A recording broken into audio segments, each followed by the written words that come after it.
Үзэгчтэй та бүхэндээ зуны дэлгэр сайхан цагийн мэндийг хүргэе.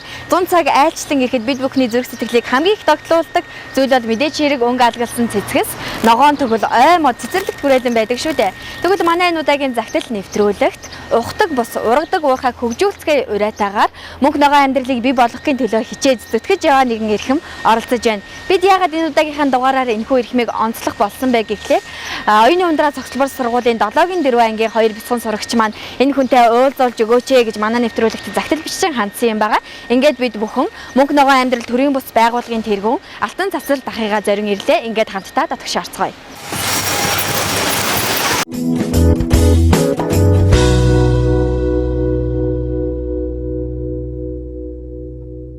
Манай нэвтрүүлгийн урилгыг хүлээн авсан танд маш их баярлалаа. Манай нэвтрүүлгийн маань болохоор загтал гэдэг зүйлийг гол сэдвээ болгох нэвтрүүлгээ бэлтгэн хүргэдэг. Таныг өнөөдөр зорж ирсэн шалтгаан маань юу юм бэ гэхээр оюуны ундраа цогцлбор сургууль 96 дугаар сургуулийн 2 сурагч маань манай нэвтрүүлэгт загтал бичээ тантай уулзаж өгөөч гэж хандсан байгаа. Зөв. Тэгээ түүний дагуу бид нэр тантай уулзахаар ирлээ. Ямар сайхан юм бэ? Яг ой модон дотор ороод ирсэн юм шиг сэтгэл төрж байна. Тийм. За намайг бас урьж нэвтрүүлэгтээ оролцуулж байгаа явдалд бас ер нь бол бас хүмүүс бол монголчууд одоо сүүлийн жилүүдэд жил ирэх тусам бол орчноо ойжуулах, ногооруулах, цэцэрлэгжүүлэх тэгээд өөрөөсөө одоо жимс хүнсний ногоогоо тарих юм маш их сонирхолтой болсон. Маш олон хүмүүс бас надад хандаж одоо зөвлөгөө авдаг. Ерөнхийдөө бол нийт одоо 18 аймаг 3 хот 330 сумтай бол бид нар харилцаа хийдэг. Бидний нэг одоо үйл ажиллагааны чиглэл зорилго бол одоо сургалт зөвлөгөө өгдөг ийм багамаа манай төрийн бус байгууллага тий. Ерөнхийдөө бол ингээд амьдрах орчноо ингээд сайхан тогтчуулаад ногооруулаад ингэчүүл их сайхан тухтай юм байна да тий. Хүний сэтгэл санаанд хүртэл чих сайхнаар нөлөөлнө шүү дээ. Тэгэхээр зэрэг хүн бол байгалийн амьтан шүү дээ. Ер нь бол хүн анх үүсч бий болохоос эхлээд одоо яг бидний өнөөдөр амьдарч байгаа шиг ийм гудамж талбайтай ийм олон давхар байшин хөрвөгчтэй ресторантай ийм байгаагүй шүү дээ. Тийм учраас ер нь бол хүнийг бүтээхтэй байгальд одоо чөлөөтэй амьдрах энэ байдлаар бол бүтээсэн учраас хүн бол байгалийн амьтан. Тийм учраас байгалаа харж баяждаг юм л учиртай гэж би боддог тийм.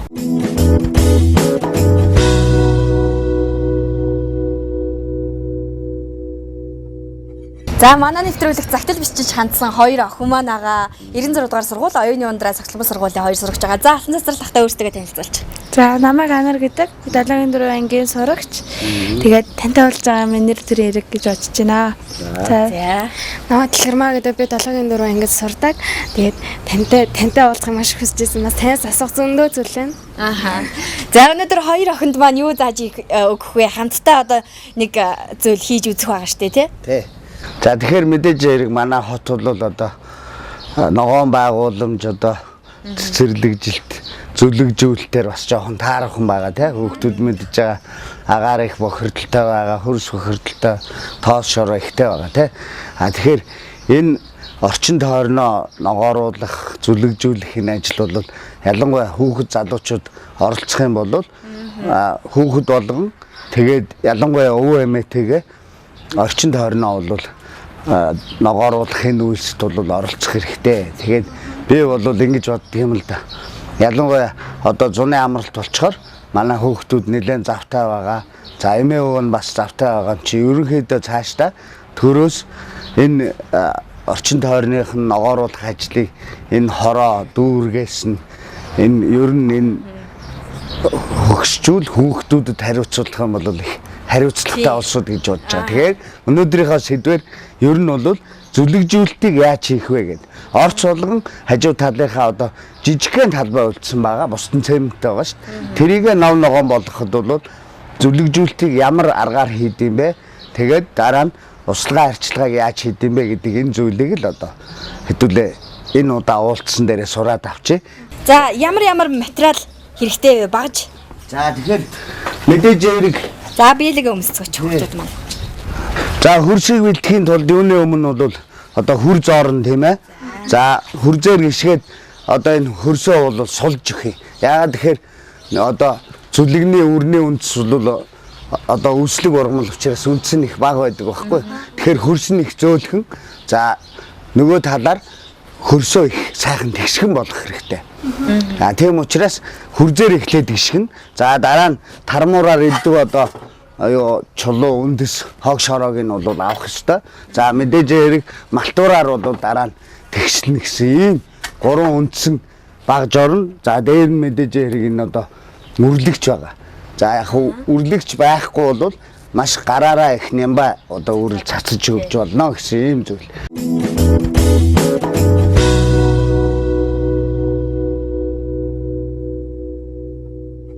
За тэгэхээр ингээ одоо хэдүүлээ энэ талбай дээр юу яаж өгнө гэсэн үг. Одоо талбайгаа гიშгэж зөөл энэ одоо жоохон дагтарсан байна те. Одоо хүр зорох хэмжээнд Дуул нь зөөл юм биш манай хоёр охин гიშгэж байгаа юм байна тийм би эхэлж зааж өгж байгаа. Тэгэхээр ер нь бол гол нь манай хоёр охин хийнэ л дээ. За ингээ ойлгосон уу? За ингээ нааша. За одоо бол үзүүлж байгаа юм чи ингээд энэ үг хэсэг талбайд хэдүүлээ зүлгээ тарина. За тэгэхээр одоо хуржаа цааш нь тавьчаад нэг нь малтуур ав. За малтуураар малтуур биш тармуур. За тармуурда тэгээ нааш нь цааш нь болгоод хөрсөө ерөнхийд нь тэгшлэнэ гэсэн том юмнуудыг авна. За зөв. Одоо бол хэдүүлээ юуны тусламжтайгаар малтуурынхаа тусламжтайгаар за энэ үг хэсэг газрыг та ирвэ штэ. Ширээний тавцан шиг автгаа болгодог. Бүр ингээд давтаршуулчтай юм байна тийм. Давтаршуулж өгнө. За.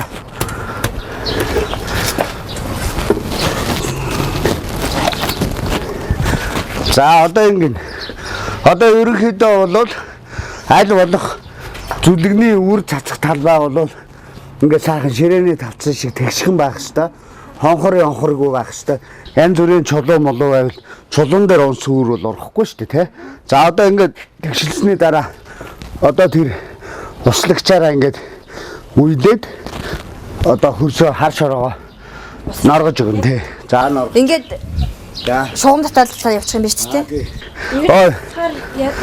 За энэ усалж байгаа зүйл нь ямар учиртай байна вэ гэхээр зэрэг одоо энэ дээр үр цацхын тулд юу яа штэ. Энэ хөрс нь ингээд нойтон байх юм бол үр унангуудаа энэ одоо шороон дээр наалдна гэсэн үг шүү дээ тийм ээ. За ингээд ерөнхийдөө бол үр цацх талбай маань бэлэн боллоо.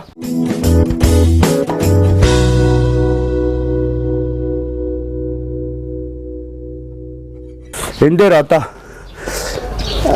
ерөнхийдөө бол 98.85% одоо соёолттой ийм үр байгаа. За энэ үр маань бол маш жижигхэн байгаа ч та нар ингээ хардаа. За одоо энэ үрнээс та нэг жоохон чингэж аваад нэг жиг цацхыг боддоо. За хөрс нь бор, үрэн шар юм чинь хаан дутуу байна гэдэг нь харагдаж байгаа биз? За тий. За тэгэхээр одоо ингэж байгаа дутуу газар нөгнө гэсэн үг. За одоо та хоёр би энэ үрлэгчээр нэг цацаачих тий. Үрлэгч гэдэг бол бас их мэрэгжлийн юм байна. Одоо энэ зүлэг тарихад хэрэглэгдэж байгаа энэ багжуудыг хаанаас авах боломжтой? Үрлэгч одоо энэ үүр мөрийг хаанаас авах вэ? За одоо ингээ хараарай. Жиг бууж байгаа ч. Оо тийм байна тий. Аль болох үрийг ингээ жиг цацах хэрэгтэй юм аа.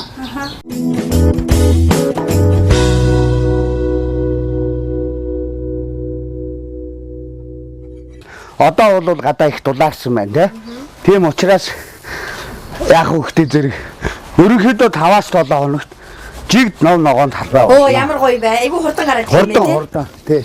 Өөрөөр хэлбэл энэ жижиг үр одоо 100 үр байлаа гэхэд 98 нь шууд урах тийм баталгаатай ийм үр байгаа байхгүй юу? Ургасан байгаа байдлыг одоо энэ харуул энэ ямар урууч? Оо ястай гоё. Ингэж ургасан байхгүй юу? Тий.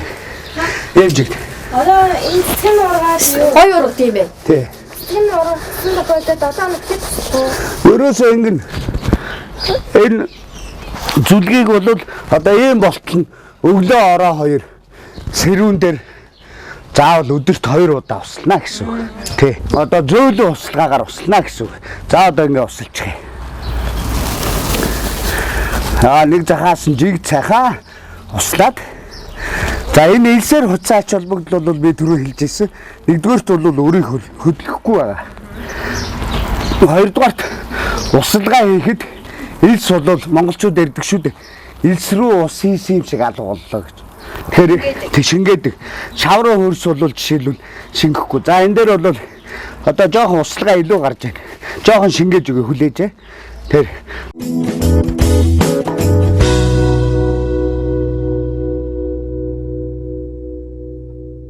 За ингээд битээрт ингээд гоё зүйлэг тарих аргыг зааж өгсөн танд баярлалаа. Тэгээд бид цаашдаа дэлгэрүүлээд байрныхаа хүүхдүүдэд, ангийнхаа найзуудад, туслангийнхаа найзуудад одоо энийг хэлээд тэд нар маань бас цаашаа дэлгэрүүлээсэй гэж хүсэж танд баярлалаа.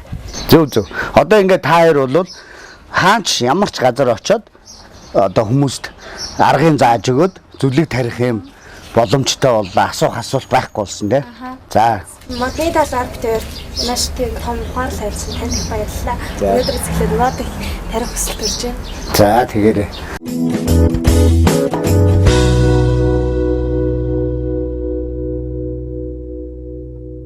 Мэргэжлийн биологч хүн одоо яг энэ мод үржүүлгийн талаар, мод тарих талаар ерөөдөө бол мэрэгчсэн хүн. Манай монголчууд мод ер нь бол сүүлийн үед бас их тарьдаг болчихжээ. Ер нь одоо ногоон амьдралын төлөө ер нь бүгдээрээ зүтгэл албан байгууллагаараа хувь хүнч мод тарихыг илүүд үздэг болчих. Гэхдээ жоохон үр дүнгүй байгаад ах шиг надад санагдаад байдгийн. Баахан үрсэлгээ авчраад тарьчдаг. Тэгээ нөгөөх нь ургадгүй хийдимийн газар нь одоо ингээд сэнжижигтэй үлддэг ч юм уу. Тийм асуудлууд их байгаад байд. Энэ одоо юунаас болд юм болоо? Тий. Мэдээж хэрэг одоо бол бид нар жоох ухаанаар амьдрах хэрэгтэй л дээ. Тэгэл урахгүй байхад нь жил маш их хөрөнгө мөнгө зарцуулаад ингээд ер нь бол энэ бол одоо зам тавих юм уу, байшин барих, хашаа барихаас арай өөр ажил л да. Өөрөөр хэлбэл амьд дэмийг одоо ургуулж өсгөж боожулж яах гэсэн үг. Тийм учраас мэдээж хэрэг бид нар хүүхдүүдэд одоо хашаандаа оруулж хайчихаал тэгэл одоо хоол цай өгөхгүй бол ямар байдалд орох вэ? Тэрнтэй л адилхан тий. Тэгэхээр зэрэг нэг хэд хэдэн шалтгаан байгаамаа. За нэгдүгээрт мэрэгжлийн ажил тийм ээ.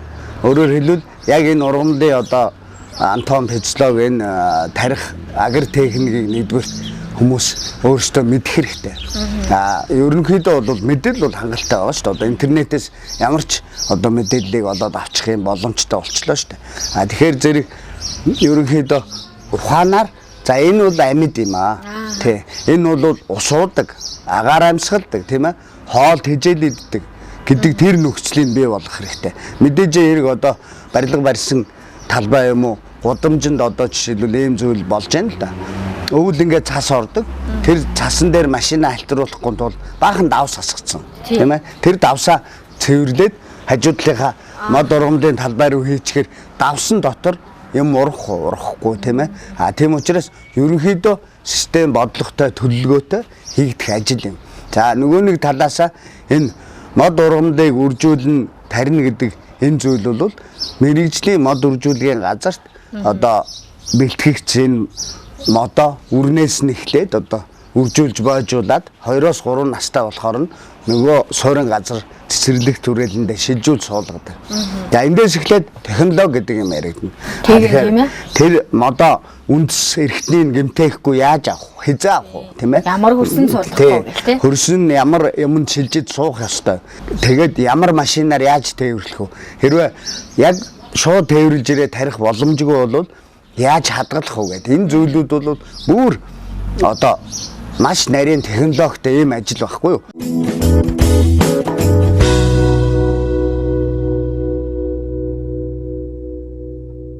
Энэ мод ургамлыг тэр унтаа байдалд нь хадгална гэдэг тэр зүйл бол Оо ямар гоё үнэртэй юм бэ?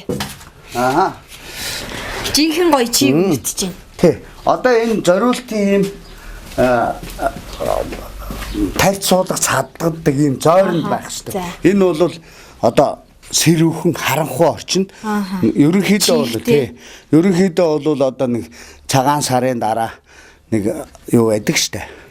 Нэг сэрүүвтер тэгэл одоо ингээд 50 энэ нөхцөл тэрийг бүрдүүлж явахгүй. Тэгэхээр одоо өөрөөр хэлбэл энд ингээд энэ мод ургамал бол дараагийн тарилтанд очихоос өмнө энэ ингээд чигтэй хөрсөнд Багцлсан юм тий. Багцлаад байж байгаа гэсэн. Өөрөөр хэлбэл модыг үүсгэхэд одоо ингээд эн чинь хугарахгүй байгаа биз? Ийм уян байж байгаа. Тийм байна. Тий. Одоо энэ зойрны гэрлээ жоохон гэрэл өгөнгүүт энэ навч гарч ирэх гэж байгаа биз? Ааха. Тийм учраас суулгаал услуул энэ маш хурдан. Ямар гоё юм бэ? Ингээд би Одоо хит хитээр нь багталсан байгаа. одоо 100 ширхээр нэг. Энийг яг нэг нэгээр нь суулгахгүй олон олноор нь Эн чинь одоо хайлаас модолдоо нэгээр нь суулгаж болно. Эсвэл юу яаж болно штэ. Нөгөө нэг ургамлан хайс гэд хийдэг штэ. За. Нөгөө хашааны хажуугаар ургамлаар хашаа хийдэг штэ. Шууд ухаж чагаад 30 см өргөнтэй шууд ухаад тэгээд зигзаглаад ингээд сөөлжүүлээд метрт 8-аас 10 юм уу тэгж тариад тэгээд эн чинь ургаад ирэхээр нь түрүүний ярьдаг нөгөө дээд гол иш оройг нь тэгчлээд хайчилчаар хажуу тийшээ саглагар болоод хашаа болно гэсэн үг шүү дээ. Тэр юу яадаг юм одоо хайлаас гэдэг юм одоо энд Одоо эдгээр хэдэн жил болцсон? энэ ч одоо ингээ 3 настай. 3 настай. Бараг метр өндөртэй. Та энийг бол яг үр байхаас нөхсүүлээд ажиллаад юм болох. Одоо модоо сонгохдоо заавал ийм технологийн дагуу хадгалагдсан ургах амьдрах чадвар сайтай мод аваад тарих технологи зөв хийгээд тэгээд дараа нь усалж арчлаад сэтгэл гаргах юм бол Их амарх юм байна ямар ч мод ургана. Саяны миний тэнд одоо бараг өндөр нь 6 метр болсон моднууд байгаа биз. Тэр чинь ерөнхийдөө 5 дахь хавраал үзэж байгаа мод. Тэгэхээр ерөөсөө зөв арчлаад ургуулчих юм бол заавал тийм их цаг хугацаа бас шаардахгүй. Бид нар гоё цэцэрлэгтэй болж болох юм. Болно. Хоош тавихгүйгээр аль болох жил хавар намартаа багаар нэмээд явхад удахгүй таашаандаа бол сайхан тийм ой төгөлтэй болно гэсэн. За тэгээд Өвөлдөө ч гэсэн ингээл эндээ хатгалаад байж байгаа. ер нь бол намар нөгөө нэг навчин унсны дараа бол дараа хаврынхаа борлуулалтанд гаргах мод ургамлаа бол энэ зойронд авчирч хийдэг юм. За энд юу байгаа вэ? За энэ дуудахтай зэрэг ерөнхийдөө бол үр гэдэг зүйл бол маш чухал юм аа. За тэгэхээр одоо Монгол оронд бол жишээлбэл одоо үрийн одоо тийм бодлого гэх юм энэ зүйл жоохон алдагдсан байгаа. Тэгэхээр ямар яах ёстой гэхээр зэрэг Монгол орныхоо энэ сайхан ургамлуудын үрийг яг боловсрсон үед нь одоо түүгээд тэгээд тэрийг одоо үржүүлж олшруулах юм бол одоо гаднаас ирж уур амьсгал цагуурын нөхцөлд ургасан модноос илүү нутгийнхаа модыг одоо олшруулж ургуулж амархан байна. болох юм аа тий. Тэгээ одоо энийг бол ийм бас тодорхой хэмжээний температур бас чийг дулааны тохируулаад Энэ одоо ямар модны үр вэ? энэ одоо хар мод шинсний үр тий. Одоо хотын гудамжаар байдаг. Манай Монгол орны ойн одоо бараг 70-80% зөвхөн шинс мод ургадаг байхгүй юу? Та одоо хаанаас төв энийг? Тий.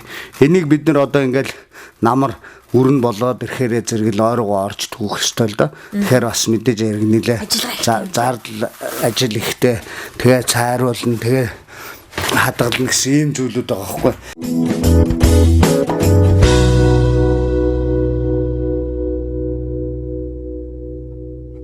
За тэгээд мэдээж яриг ямар ургамал сонгох вэ гэдэг бол бүр нарийн одоо хүн хашаандаа юм уу хот одоо гудамж талбайгаа юу яхад төлөвлөдөг шиг яг төлөвлөх ёстой. Энд нь хаана одоо бутлаг ургамал байх юм, хаана мод байх юм, ирээдүйд тэндээс одоо ямар цэцэг гарах юм, ямар өнгийн цэцэг гарах юм те. Бүр эн чинь бол бидаас одоо ландшафтын ийм шинжлэх ухаан байхгүй. Зүгээр л таарсан болгоно аваач тарих гэсэн үг ш. Өөрөөр хэлбэл одоо манай хуучин одоо орон сууцны хорооллоор ялангуяа би төмөр замын Оросууд амьдарч ирсэн хорооллыг хэлж яана л да. Бүгдийн Баашингийнхаа хажуугаар ойрхон зайтай улаас мод тариад тэгээд тэр нь том болоод тэр айлууд нарны гэрэл үүсэхгүй. Тийм. Агаар оруулахгүй, орохгүй. Тэгээд нэг битүү юм болоод төлөвлөх хэрэгтэй юм байна сайн тий. Тий. Яаж ургуулахаас их шалтгаалдаг юм байна л да. Одоо яг энэ цэцэрлэгт хүрээлэн одоо та яг хэдэн жилийн өмнө барьж яасан ургуулсан одоо энэ моднуудыг. Тий. Би энийг 2010 онд энэ жижигхэн газар дээр би одоо сургалтын зориултаар одоо Монгол оронд ургадаг, өөрсдийнхөө үржүүлдэг 20 гаруй төрлийн мод байгаа. Тий.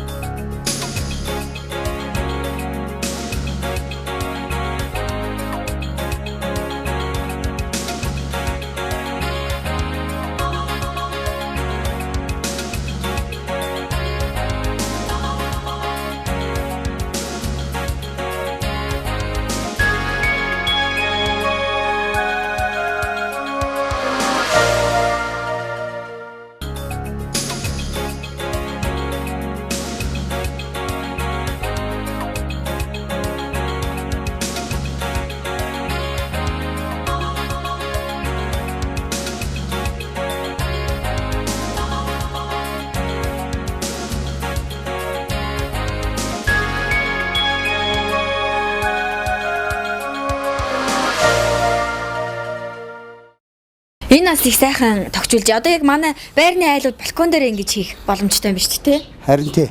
Ерөнхийдөө бид нар бас юу яах ёстой л да заавал бас гаднаас ингээл бас нөгөө л валютаараа янз бүрийн сав суулгах гэснээс бид нар өөрсдийнхөө хэрэгэлсэн хаягдлыг ашиглаад энэ одоо ундааныхаа саваар ингээд босоо ч юм уу хэвтэй байдлаар тэгээд балкон дээр ингээд сатуркаар дээрээс нь зүүгээд ингээд сонгоно жишээлбэл тариад одоо түрүү ярьж ирсэн те амтай ургамал хоёрт нэг өөр одоо зан чанарыг өгсөн гэж. Тэгэхээр манай өвгдөөс хэлсэн байдаг л да. Эдсэн ирүү хухаарч идүүлсэн боц сэрэгдэг гэж. Ургамалд ямар онцлог байх вэхээр таарч танах тусам залуужиж ургаж яадаг. Тэгэхээр гэрийнхаа балкон дээр айл болгоо ингээд цэцэг тэгээ ойр зуурынхаа одоо бас өөрийнхөө хэрэглээний сонгон зэргийг бол тариад идэх юм бол энэ бас тодорхой хэмжээний хэмнэлт гарна. А энэ байгальд одоо олон зуун жилээр шингэдэггүй энэ одоо ундааны энэ савыг бол ашиглаад ингэж болно гэсэн үг тийм. Энэ бол их амархан юм биш үү те? Ингээд цоолоод тийм хэн ч хийж чадна. Бас одоо энэ цэцэгнүүд нь ургаад бүр ингээ унжаад ирэхээр бүр гоё үзэмжтэй. Энэ болохоор одоо гүзэлзгэнч тарьж болно гэсэн үг шүү дээ тийм ээ. За хоёул ийшээ яваад ер нь танилцъя тэхөө. Тий. За энэ бол нэг ийм гоё санаа байгаа юм биш үзэгчтэй. Энэ моднуудыг бас ингэж дээш нэг өндөр ургуулж чадсан байна. Энэ нь одоо ямар учиртай? Энэ бас учиртай бах те. За би түрүүн бас ярьж ирсэн те.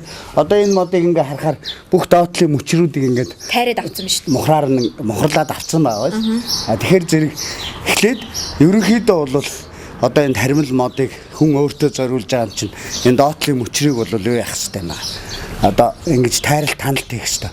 Өөрөөр хэлбэл энэ мөчр бол биднэрт бас заримдаа явхад нүд рүү хатгах гэж олонтой байдаг ш. Хүний өндрөөс одоо доош нь бол мөчр бол ерөөсөө хэрэггүй сайхан цэвэрлэх хэрэгтэй. За ингэж тайрснаар энэ мөчрүүд өгж байгаа тэжээл өөрөөр хэлбэл дээшээ явж байгаа юм шүү дээ. Дээшээгээ тэжээл энэ хүрхээр зэрэг их хурдан өндөр болно гэсэн үг тий. А чи хэрвээ өндөр моттой болъё гэвэл энэ доотлын мөчрүүдийг илүү дутуу энэ саглагар юмнууд ерөнхийдөө ингээд хэлбэр оруулаад ингээд тайрж өгөх ёстой юм байна. А тэгэх юм бол дээшээ. А хэрвээ орооны хэсгүүдээс мөчрийн үзүүрүүдийг жил болгон тайраад өгөх юм бол саглагар болно.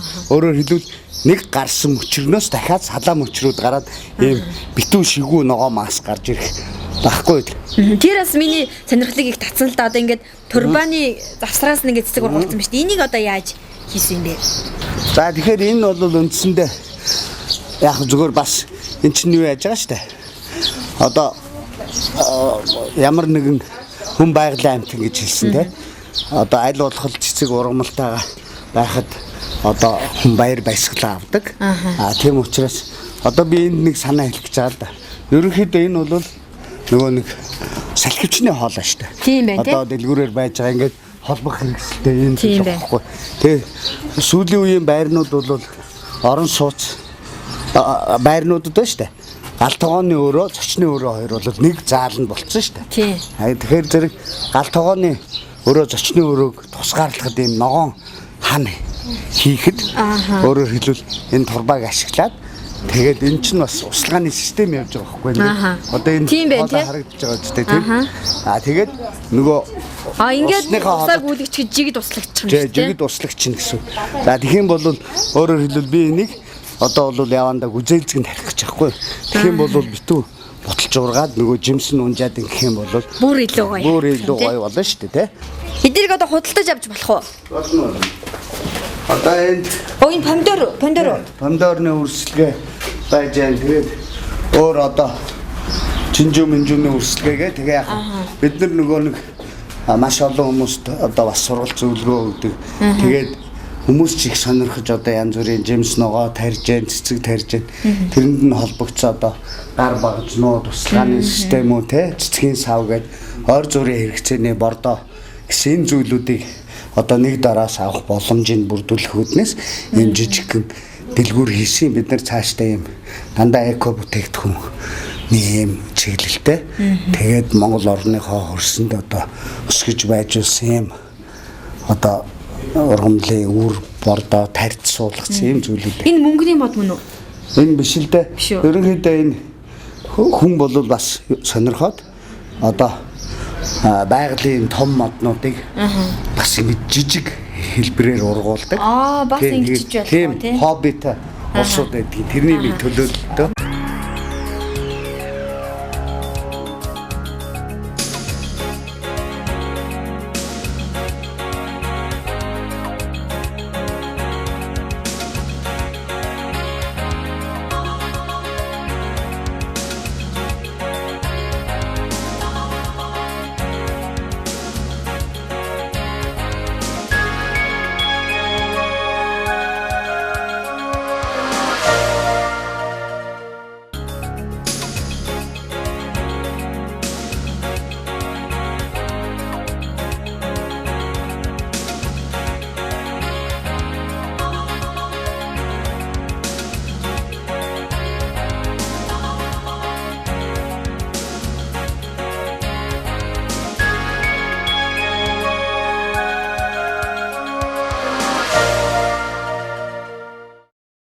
Хинч өөрчилж чадахгүй ямар ч хаан ямар ч их хурал одоо ерөнхийлөгч өөрчилж чадахгүй ганц л хууль вэ.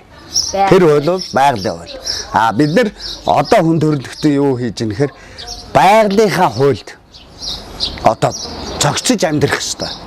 Бүх аж ахуй, уул уурхай, бүх хот суурин газар амьдралын бүх асуудлуудыг бид нар байгальтайгаа зохицож явах ёстой. Өнөөдрийн хүртэл хүн төрөлхтөн байгаль руугаа дайрсан. Тэрнээсээ болоод байгаль өөрөө бас хуультай эргэж хариугаа авч байгаа. Энэ олон төрлийн одоо байгалийн гамшигуд болж байна те. Одоо далайн шуурга болж байна те. Хар салхи болж байна, төөмөр болж байна. Энэ бүх зүйл бол эргээд одоо хүний хийсэн тэр муу үйл үлийн үр эргэж байгаль хариугаа авч байгаа гэсэн үг байхгүй юу? Энэ дотор ялангуяа Монгол улсын хувьд бол хамгийн хурдцтай энэ цаг уурын дулаалд өртөж байгаа. Өнөөдөр бид нар энд хотод одоо юу гэдэг дөрвөн уулынхаа дунд ингээл шахацалдаал төгжрэл баян хэрүүл яриад ингээ явж явах нөхцөлд чинь цөлжилт богд хан уул дархан цаац дууланд байна. Говийн харгана гэдэг мод бот нүгээд хүрээд ирчлээ. Энийг бид нар мэдрэхгүй. Одоо бид нар яах ёстой юм бэ гэхээр иргэн хүн бүрийн оролцоо хэрэгтэй. Тийм шүү дээ. Тэгэхээр яах юм гэхээр зэрэг байгальтайгаа зохицож байгалаас дандаа булааж авах биш. Амтэн харагдвал дахиж очиж бууддаг. Ургамал цаахан ургасан цэцэг жим сойр тасдаж иддэг. Мод бот байвал тэрийг нь зайлуулаад байшин барилга байдаг. Барьдаг. Тэгээд одоо гол усныхаа хөндий ой моднуудыг дайрж орж түлдэг. Энэ зүйл чинь эргээд бидний амьдралд тэр хэрэгэлснээсээ илүү нөхөж болшгүй гарч ийм зүйл болж байгаа байхгүй. Тэгэхээр зэрэг одоо ногоон хөгжлийн бодлого гэдэг юмыг хүн болгоо ойлгохдоо бид нар байгальтайгаа зөв харьцаж эрүүл тайван амьдрах юм ажил байна. Монголдо сайхан амьдрах боломжийг яаж үрдүүлэх вэхээр байгальтай ээлтэй. Энэ одоо байгальтайгаа зохицож амьдрах энэ амьдралын энэ хэвшил Монгол үндэстэнд өөр дэлхийн бусад хаанч оронд байхгүй байгалаа дахиж хөтөж ирсэн өвгдээд өстэй. Тэднийхэн одоо амьдралын хэв маяг зан заншлыг бид нар одоо эргүүлж сэргээх хэрэгтэй. Одоо хичнээн олон жил уул уурхайг ухлаа. Арабын одоо мундаг хаан шиг шааг шиг амьдрын оюу толгойг ухчуул гэсэн. Одоо хаа байна те? Баахан нүүр сүрэл зөөгөөд идэх хаа байна те? Өнөөдөр бид нар технологи одоо сайн хөгжүүлээгүй ийм тохиолдолд бол зарим нэг зүйлээ бол улс орноо 70-90% нь газар нутгийн лицензээр зарж болохгүй. Тэр хоёр толгоогоо одоо олигтойхон мүлжөөд үр дүнтэй ашигла. Бусдын ард өр хүүхдүүдэд үлдээх ёстой гэж бид нар бол үзэж байгаа байхгүй. Ерөөсөө ухтаг уурхай гэдэг бол нөхөн сэргээгдгүү нүх үлднэ. Та бол одоо ураа дэвшүүлчихэд байгаа шүү дээ. Ухтаг бус ургадаг уурхайг хөгжүүлцгээе гэдэг. Ургадаг уурхай гэдэг. Одоо энэ манай одоо ууланд ургадаг одоо ингээд жимсэн гарна. Гүзээлзгэн шүү дээ тий. Ямар амттай ямар жимсүү те. Энэ бол одоо тармил гүзээлзгэн. Тэгэхээр миний мөрөөдөл юу гэж юм гэхээр ургадаг уурхай хөгжүүлнэ гэдэг бол Монгол орныхоо ургамлыг аль болох олшруулад байгальтайгаа зохицож амьдрсан энэ гүзээлзгэн энэ мод ургамлууд мал ахуйха үр шимийг бид нэр хүртэж одоо амьдрах ёстой гэдэг юм зүйл. Тийм учраас гүзээлзгэн жимсийг монголчууд тариад өдөр болгон өглөө болгон шин жимс. Энэ минийд ямар сайн. Энэ бол ургадаг уурхай. Бидний одоо ухаа төнхцөн үүрээд аваа явцсан тэр нүүрснээ тэр газар оронд юу үлдэх вөхөр нөхөл үлдэнэ. Дахиж тэнд хизээч нүүрс байхгүй. Бид нар өөрсдийнхээ хэрэгжилж байгаа юм. За магадгүй бид нар гар утас хийхгүй байж магадгүй. Одоо юу гэдэг Lexus 570-ыг монголчууд хийгээвэл японочдын гүйцэж хийж чадахгүй тийм ээ. Одоо iPhone 6 хийгээ тийм. Тэрийг бид нар хийж чадахгүй тийм ээ. Тэгэхээр хийгээд ч хэрэггүй ийм цөөхүүлэх нэм юм чинь. Тэгэхээр бид нар ямар юм гэхээр бид нар ийм өргөн удам газар нутагтай. За тэгээд эндээ бид нар ийм сайхан байгалийн жимс баялагтай. Эрүүл хөрстэй. Энэ дээрээ бид нар юу хийх ёстой гэхээр зэрэг бүтэн жилийн турш экологийн цэвэр бүтээгдэхүүн. Өөрсдөө хангадаг болчих хэрэгтэй тийм. Нийт хэрэгцээнийхээ хүнсний ногоо жимсний бараг 90%-ийг эрээнээс авч нэг орноос. Хэрвээ аливаа авлал сүндэстэн хүнснийхээ зүйлийн одоо 30-аас дээш хувийг гадаадаас авах юм уу? Тэр дотроо 20-оос дээш хувийг нэг орноос авбал тэр улс үндэстний хүнсний аюулгүй байдал баталгаагүй гэж үздэг. Тэгэхээр Монгол улс үнэхээр баталгаагүй байна, тийм ээ. Тэгэхээр 90% гэж боддог. Тэгэхээр тэр жимс ногоо энэ зүйлүүдийг ямар хөрсөн дургуулсан, юугаар борцсон, ямар гар хуруугаар түүсэн, ямар машинаар тээвэрлсэн, хизээ түүсэн. Жимс хүнсний ногоо бол хурдан мууддаг зүйл. Дотор нь ямар одоо вирус бактери байгаа. Тэгээ дээрэс нь одоо гаднаас ирж байгаа жимсэг нөч муудуулахгүй тулд янз бүрийн химийн бодис шахацсан байдаг тий. Химийн бодис шахацсан. Гадуур нь лааны тосоор бүрхчээд өнгөн байгаад байдаг. Гэх мэт ийм зүйлүүдийг бид нар үр хүүхдүүдэд хэдүүлж байгаа. Тэгэхээр гар утас одоо юу гэдэг машин техник хийх болоогүй болвол ядаж өөрсдийнхөө хүнсний хэрэгцээг өөрсдөө хангая. Үүний тулд бас монголчууд маань өөрсдөө хөдөлмөрлөх хэрэгтэй болж байгаа.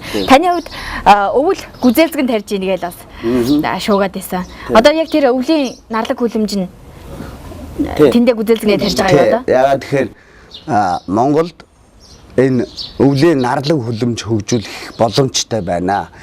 Тэгээд бид нар бол өөрсдөө одоо яг сая өнгөрсөн өвлийн улирал нарлаг хүлэмж бариад тэр дотроо 11 сараас гүзээлзгэн гэдэг жимс тариалаад үндсэндээ 12 сарын 20 хэдэн бараг шинэ жилээс эхлээд гүзээлзгэн жимсийг 6 сарын хугацаанд авлаа. Одоо бол бид нар жимснийхаа тариалан түр амраах ёстой байхгүй юу? Тэгээд одоо их ургамлаа цааш нь үржүүлж олшруулад намар 8 сарын төгсгөлөөс эхлээд дахиад өвлийн улиралд бол гүзээлзгэн жимсээ ингээ өргөлжлүүлээ тарин гэсэн бодолтой байна. Яг одоо манай хүлэмж бол цаанаас ирсэн барилгын зургаараа доошо 3 м ухаж суур хийсэн байгаа.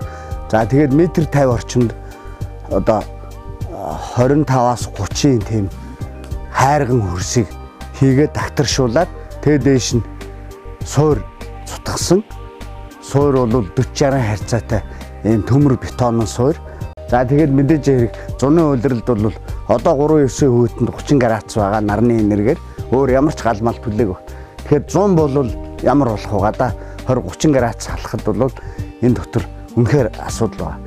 Тэгэхээр ард нь тэр жижиг одоо салхивч порчгнуудыг гаргаж өгсөн.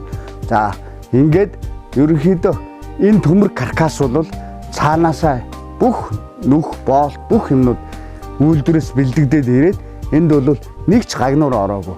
Тэгээд бүх төмөр хийцүүд бол зэвэрдэггүй ган байж байгаа. Тэгээд угсралт бол маш нарийн тохиргоо орно. Ингээд ерөнхийдөө өвлийн хүлэмжний барих энэ тулд бол мэдээж газар хөрсөө сонгох хэрэгтэй. Тэгээд хамгийн гол анхаарах нэг зүйл бол ерөнхийдөө хүлэмжийг ямар градус өнцгөр хааш нь чиглүүлж барих вэ гэдэг. Энэ дээр маш чухал асуудал. Энэ нь юу гэхээр зэрэг өөрөөр хэлбэл энэ одоо хүлэмжний талбай дээр нарны гэрэл манай хамгийн их одоо нар холдсон үе буюу одоо 12 сарын 22-нд хамгийн одоо урчин нь болдог. Тэр үед энэ нарны тусгалыг өөрөөр хэлбэл нэг гадас зоогоод тэгээд өдрийн яг эд хамгийн ойрхон нарны тусгалаар энийг градусыг тохируулдаг байж байгаа. За мөн ялгаагүй хойдлын өнцөг урт талын бууж байгаа налуу бид нар бол шинжлэх ухааны одоо үндэслэлтэй тусгай томьёогоор ингэж өнцгийг гаргадаг ийм учиртай юм байна. За тэгээд мэдээж хэрэг энэ төмөр каркасны гадуур бол нэг давхар одоо пилонк байгаа. Нийлэг хальс гэсэн. За тэгээд дээгүүр нь одоо бороо болоод чийг нарны гэрэлд одоо гандахгүй ийм одоо мөнгөн тугалган цаасан материалтай ийм зузаан хүнжлийг хийж өгсөн. Ийм онцлогтой байгаа. За ерөнхийдөө бол нарны дулааныг орой нар жаргах үед буюу одоогийн байдлаар бол нэг 4 цаг 30 минутын үед одоо хүнжлийг буулгадаг байгаа. За хүнжил бол автоматар буугдана. Тэгээд ерөөсөө энэ бол нэг товч дарахал ажил. За одоо бид хүнжил буулгаж байна. За ингээд үндсэндээ хүнжлөө орой 4:30 үед бид нар буулгаж байгаа.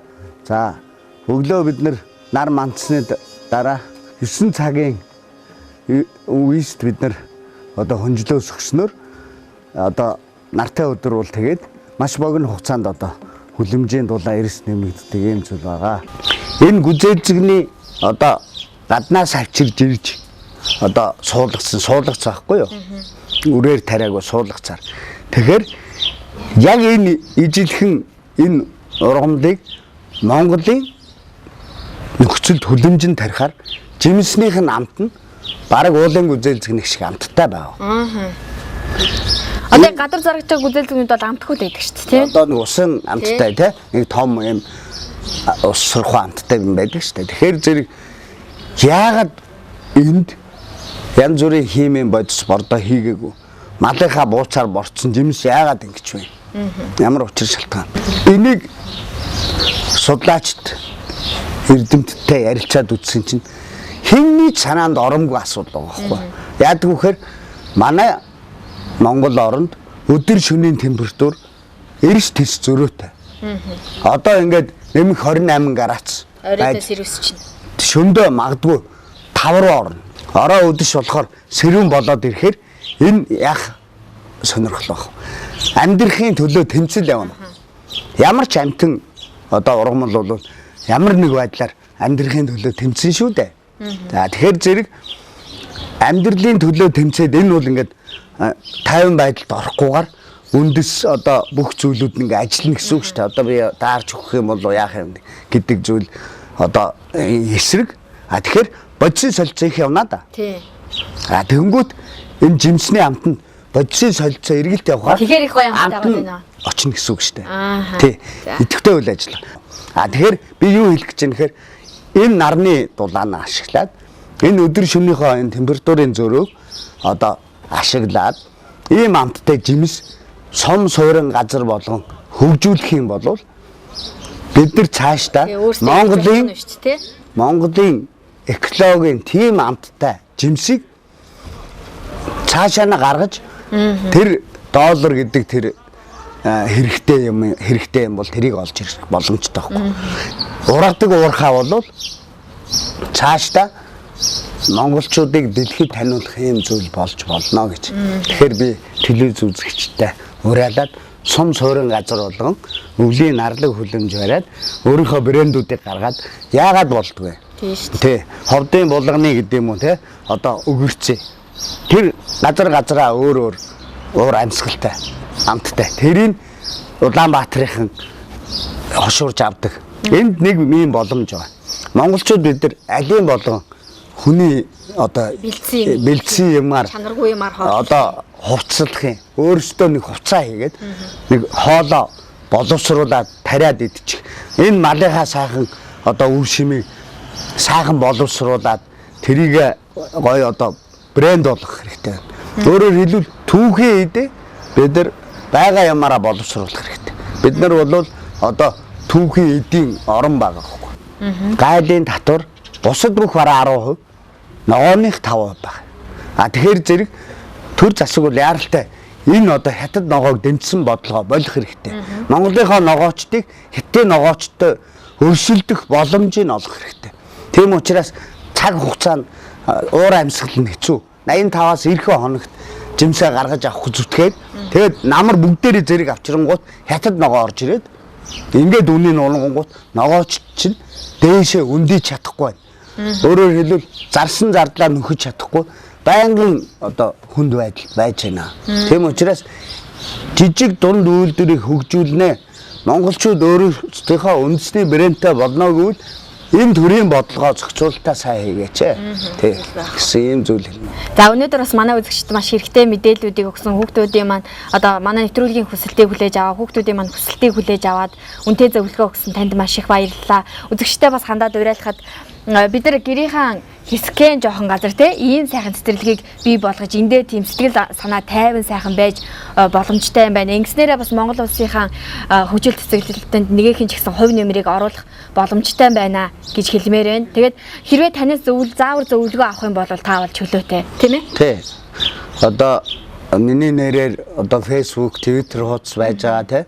Тэгээд манай одоо мөнх нугаа амьдралын эко бирч цэгмэн гэсэн вебсайт ажиллаж байна. Тэгээ утаснууд ажиллаж байна. Бид нар эндээ байнгын одоо сургалтуудыг явуулж байгаа. За манай урилгыг хүлээж авсан танд маш их баярлалаа. Захидал нэвтрүүлэг маань энд хүрээд өндөрлөж байна. Хамтдаа байсан үзэгч та бүхэндээ баярлалаа. Дараагийн дугаараараа дахин уулзтлаа. Баяртай үзэгчтэй. За баярлалаа. Ухдаг биш ургадаг уурхаагаа хөгжүүлцгээе. За тэглэе. Дэмжээрэй.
Сайхан бүхнийг оллоо телевизээс